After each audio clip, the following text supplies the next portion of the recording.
Hello and good morning everyone. My name is Yugal Vijay Bhaisare, lecturer in Mechanical Engineering Department from NIT Polytechnic Nagpur.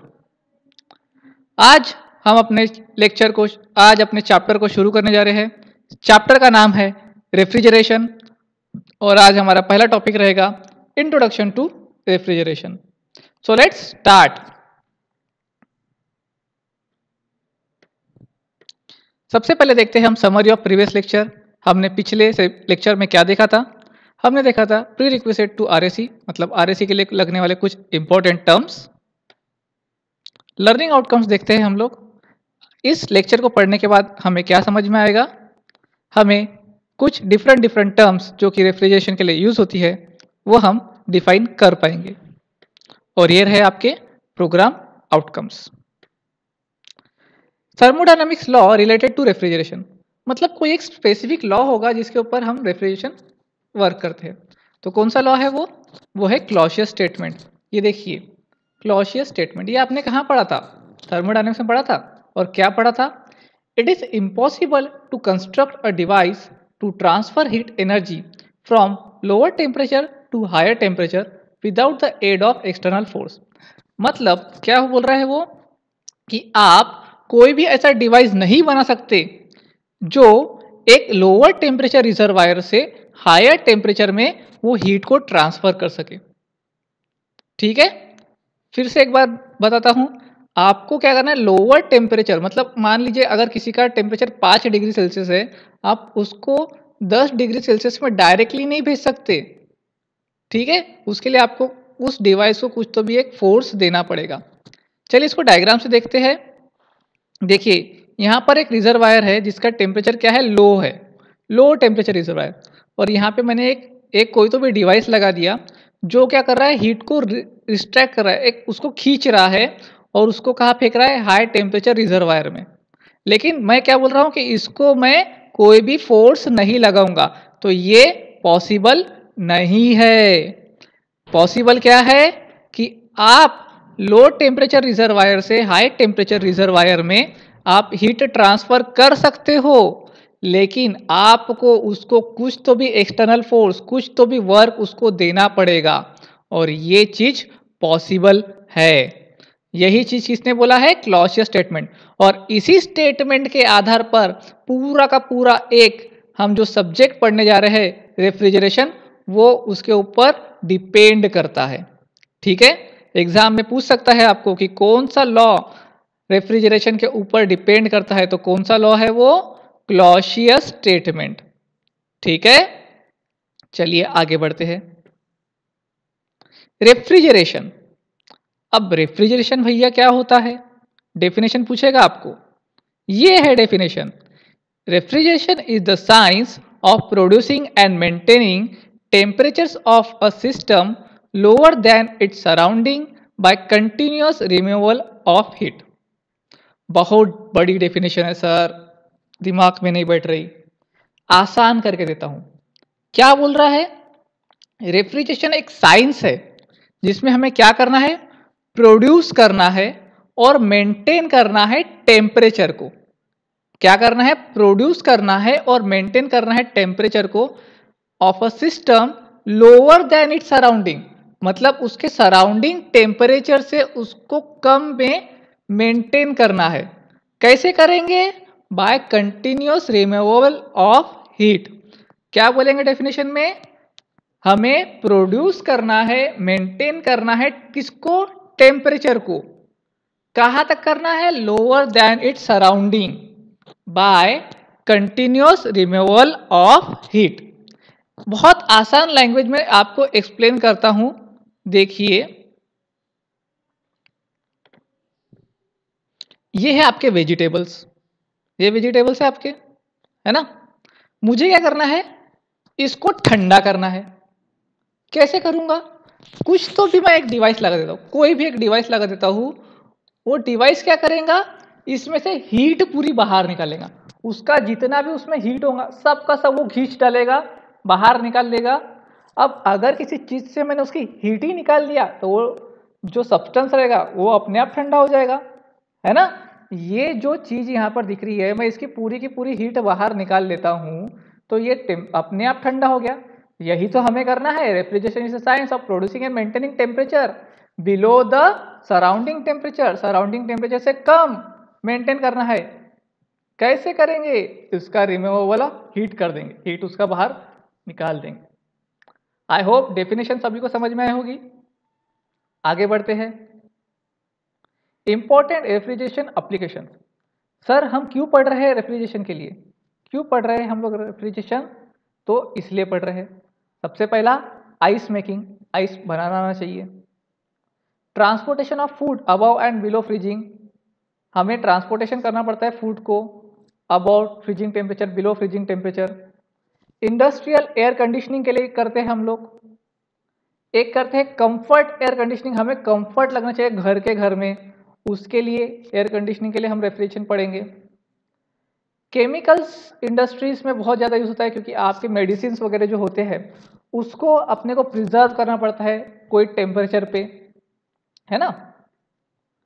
Medical and surgical ads, आपके medical instruments भी होते हैं, liver, फेफड़ा, जो भी है, heart वगैरह, जो भी आप बोलोगे उनको भी प्रिजर्व करना पड़ता है, उसके लिए रेफ्रिजरेशन की बहुत आवश्यकता पड़ेगी। Process of food products and beverages, आपके जो फूड प्रोडक्ट्स होते हैं उनके लिए। ऑयल रिफाइनरी में बहुत ज़्यादा उसका यूज़ होता है, क्योंकि ऑयल का टेम्परेचर मेंटेन करना बहुत इंपॉर्टेंट है। रबर मैन्युफैक्चरिंग में इंपॉर्टेंट होता है। Manufacturing and treatment of metals, ठीक है। फ्रीजिंग ऑफ फूड प्रोडक्ट्स, आपके फूड प्रोडक्ट्स जो होते हैं उसको फ्रीज करने के लिए। और कुछ ऐसे छोटे छोटे एग्जांपल, जैसे कि एक्सट्रीमली लो टेम्परेचर पे अगर आपको काम करना होगा तो उसके लिए रेफ्रिजरेशन चाहिए। प्लम्बिंग के लिए चाहिए। बिल्डिंग कंस्ट्रक्शंस में भी आजकल रेफ्रिजरेशन का बहुत ज़्यादा इंपॉर्टेंस होता है। तो ये बहुत ही इंपॉर्टेंट क्वेश्चन है आपके लिए, आपको पूछ सकता है एग्जाम में कि what are the applications of refrigeration. तो आप ये सारे पॉइंट्स लिख लीजिएगा, ठीक है। रेफ्रिजरेटिंग इफेक्ट, अब इफेक्ट क्या होता है? It is defined as the amount of cooling produced by the system, मतलब कितना आपने ठंडा कर दिया किसी सिस्टम को, उसको हम क्या बोलेंगे? रेफ्रिजरेशन। या फिर in short it is the amount of heat removed from the application by the refrigeration. मतलब क्या बोल सकते हैं आप? आपने उसमें से कितनी हीट बाहर निकाल दी, उसको क्या बोलेंगे? Refrigerating effect. समझ में आया? कैसे डिफाइन करोगे? कितने अमाउंट में आपने किसी चीज को ठंडा कर दिया, उसको अपन बोलेंगे रेफ्रिजरेटिंग इफेक्ट। या फिर आप ये भी बोल सकते हो, आपने उसमें से कितनी हीट बाहर निकाल दी, उसको हम बोलेंगे रेफ्रिजरेटिंग इफेक्ट। समझ में आया? और उसका यूनिट क्या होगा? Kilo joule. उसका यूनिट क्या होगा? Kilo joule. ओके, ये है रेफ्रिजरेटर। अब भैया आपको किसी ने पूछ लिया कि रेफ्रिजरेटर होता क्या है, तो क्या बोलोगे? तो आप ये डेफिनेशन बोलोगे। क्या बोलोगे? The transfer of heat from low temperature region to high temperature region requires a special device and it is called as refrigerator. क्या बोलोगे आप लोग कि आपको क्या करना है? लो टेम्परेचर रीजन से क्या करना है? हाई टेम्परेचर में हीट फेंकनी है ना। आपको क्या करना है? लो टेम्परेचर से हाई टेम्परेचर में हीट फेंकनी है। उसके लिए आपको कोई तो भी एक डिवाइस चाहिए, और उस डिवाइस को क्या बोलोगे आप? रेफ्रिजरेटर। क्या करता है रेफ्रिजरेटर? अगर किसी ने पूछा तो क्या बोलोगे? Refrigerator transfer heat from low temperature region to high temperature region from a given work input. इसको आपको कुछ तो भी वर्क देना पड़ेगा। इलेक्ट्रिसिटी का स्विच ऑन करते हो ना, फ्रिज चालू करते हो ना, उसको आप क्या कर रहे हो? एक वर्क दे रहे हो, है ना। सो क्या बोलेंगे? The transfer of heat from low temperature region to high temperature region requires a special device and it is called as refrigerator. Okay, I hope सभी को ये डेफिनेशन समझ में आई होंगी। चलिए आगे बढ़ते हैं।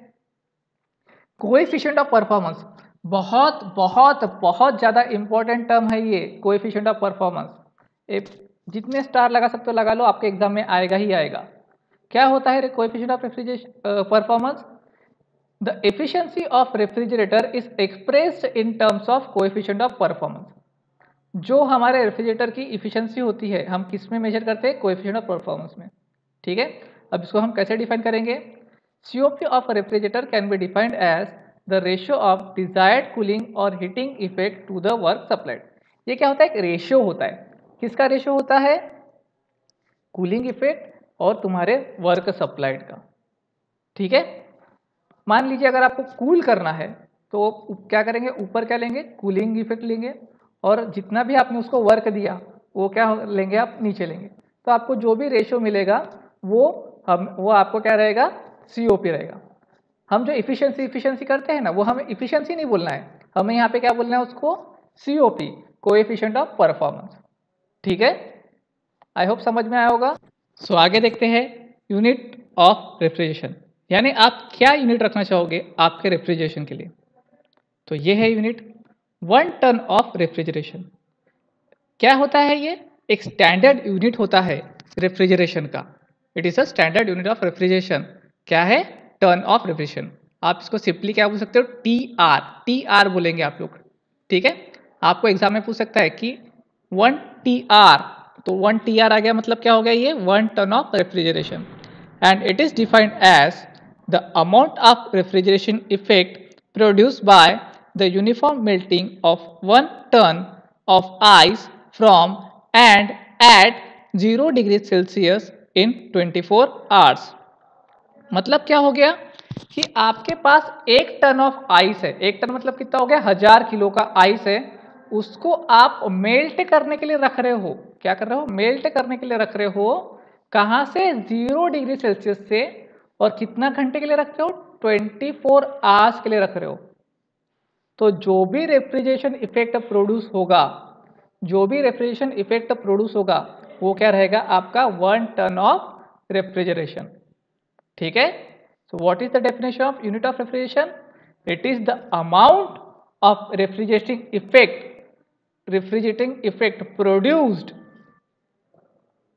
produced by the uniform melting of 1 ton of ice from and at 0 degree Celsius in 24 hours।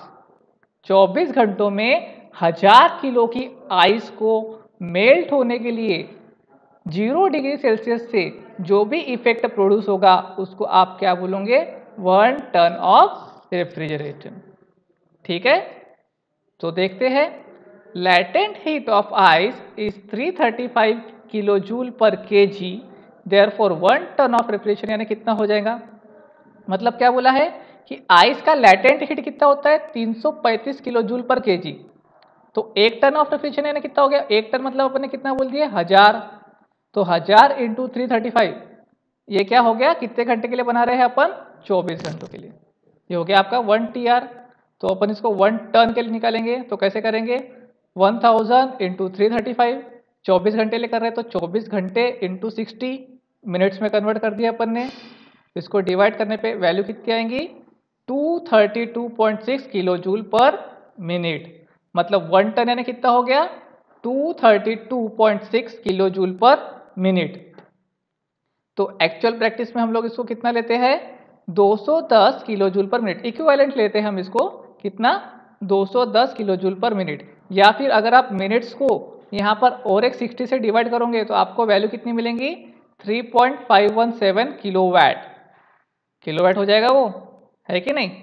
तो आपको यहाँ पे अगर दिया रहेगा एग्जाम्पल में 1 टन ऑफ रेफ्रिजरेशन, 1 TR बोल दिया, इसका मतलब क्या हो गया? 3.517 किलोवाट या फिर 210 किलो जूल पर मिनट। आप उसको मल्टीप्लाई करके आंसर निकाल सकते हो। ठीक है, बहुत ही इंपॉर्टेंट है ये क्वेश्चन, आपके पेपर में आएगा यूनिट ऑफ रेफ्रिजरेशन के लिए। तो आपको इतना लिखना पड़ेगा। क्या लिखेंगे? सबसे पहले डेफिनेशन लिखेंगे कि it is the refrigeration effect produced by the uniform melting of 1 ton of ice from and at 0 degree Celsius from 24 hours. तो कितना लेटेंट हीट लगता है अपने को? 335 किलो जूल पर kg लगता है, 24 घंटे के लिए लगता है। तो अपन ने उसको 1000 से मल्टीप्लाई कर दिया और डिवाइड कर दिया 24 घंटों से, तो आपको कुछ तो भी एक वैल्यू मिली, वो हो गया आपका 1 टन ऑफ रेफ्रिजरेशन। सिंपल है। सो ये था आज का लेक्चर। तो क्या यूनिट आउटकम हमारे अचीव हुए? हमने वेरियस पैरामीटर्स जो रेफ्रिजरेशन को रिलेट करते हैं वो हमने पढ़ा। Reviews of today's lecture will learn the law of refrigeration and its importance. The program outcome achieves. These are your program outcomes achieved. कुछ क्वेश्चंस जो आपके एग्जाम्स में पूछे जा सकते हैं वो कुछ इस प्रकार से है कि स्टेट रेफ्रिजरेशन, तो आप रेफ्रिजरेशन की डेफिनेशन लिखेंगे। State the laws related to refrigeration, state the law related to refrigeration, define refrigerator, state various applications of refrigeration, define COP, define one turn of refrigeration. ये सारे के सारे टर्म्स हमने यहाँ पर इस वीडियो में देख लिए हैं। So that's all from today's lecture. Thank you.